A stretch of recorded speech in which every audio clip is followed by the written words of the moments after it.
Okay.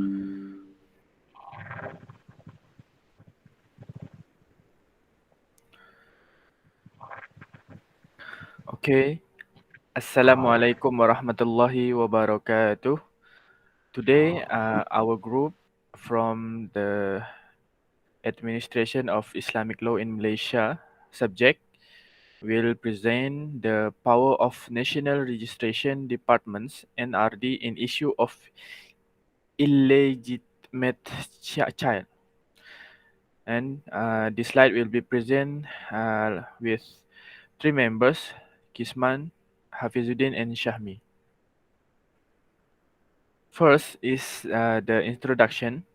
The introduction is focused on the issue of illegal children in Malaysia with reference to an analyzed case decided in Sharia court and court civil. Having scrutinized several judgments in Sharia court involving case related to illegal children, the others found the Sharia court has to approach in case involving an application for the certification of an illegal child. Either reject child verification application or authorization of application validation of illegal children. The judgment in the civil court raised a number of significant and important legal issues related to the position of anak tak saf taraf or illegitimate. In general, all birth registration procedures are under the jurisdiction of NRD. The matter of provided for under the Act Registration of Birth and Death 1957 BDRA. JPN has the power to make such regulation and rules of registration, national registration rules, and birth registration method and death. And next. Bismillahirrahmanirrahim. My name is Muhammad Fizuddin bin Zamri. We'll continue with the issue of this topic. The issue is bin Abdullah. All right. It's tried in federal court in 2016. According to the section 111 of the Johor Islamic Family Law Enactment 2003, an illegitimate child cannot be attributed to the name of the biological father. And then the National Registration Department, or JPN, does not allow biological fathers to raise their children in his name, but in the name of Abdullah. The federal court ruled an illegitimate child could not be named after his father. And then legal authority involved and the result. Next. The legal authority of this topic. First, federal court. It is not to allow an illegitimate child to be born to a biological father. And then National Registration Department, JPN, the authority is referring to the fatwa which says it is not permissible to give the father's name to an illegitimate child.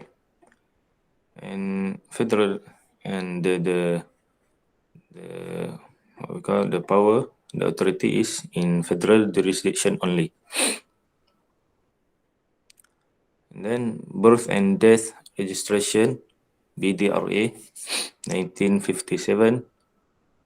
The authority is after getting a dispute, the case was referred to the civil court. And then Fatwa Council. Fatwa Council does not allow the father's name to be given in his father's name. The federal court took the implicit approach of the fatwa that illegitimate children cannot be built on the biological father. Next, the finding and discussion. This is my topic. Okay, thank you, Mr. Hafizuddin, because introducing the topic for me. Okay, so my name is Muhammad Syami bin Zulkifli. My metric number is 0202113035.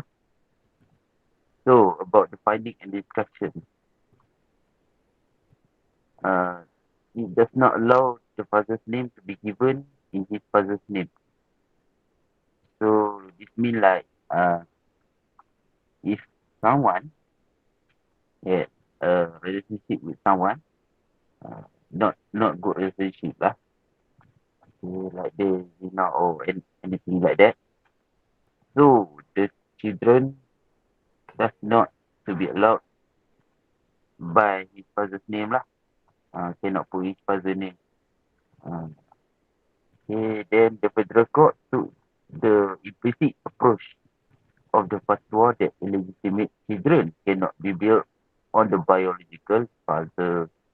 Like I said earlier, cannot put the real father on his name. Does not apply section 13A of the Registration and Death Act BDRA.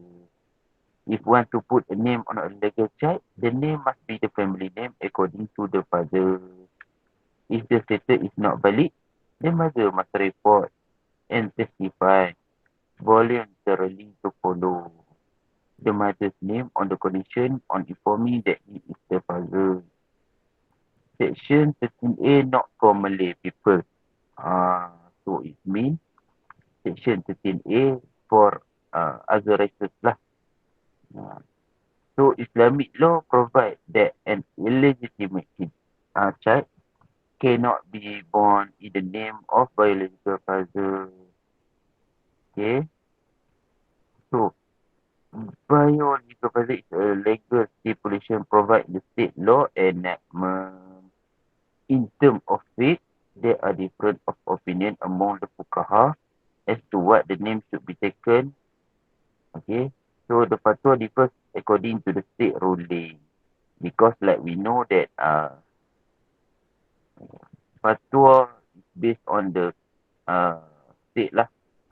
Okay, so the mufti will mufti and ulama lah in that state will make a fatwa. So ulama and mufti from other state cannot make a fatwa in other state. Like that. Next, insyaAllah.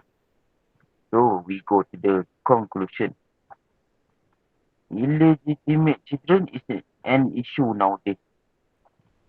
Alright, there are many cases of pregnancy out of wedlock, which is one of the big social issues. Average of 18,000 teenage girls in Malaysia get pregnant every year. Masya Allah. The ulama, ulul amri in the surrounding community about the status and which whom the child should be born. Affect the life of these children because in this case they will be looked down upon by society and excluded and insulted. Therefore,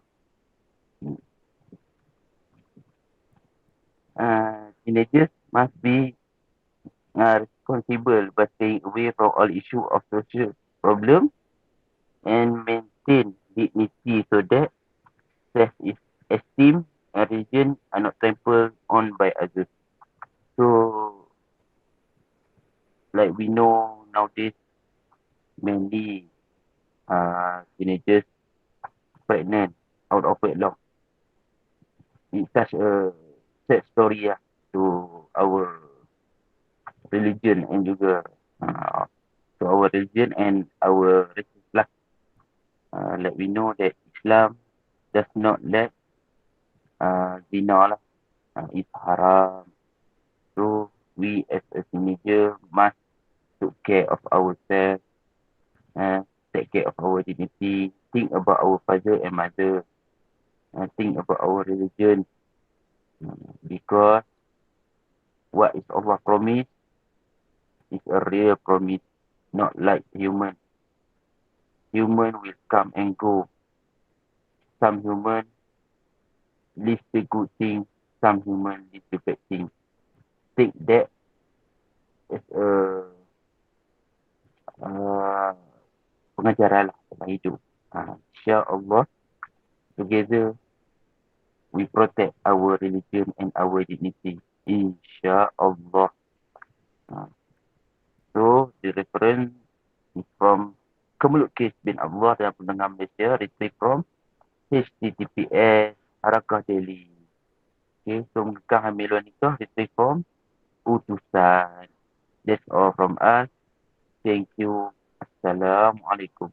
InsyaAllah.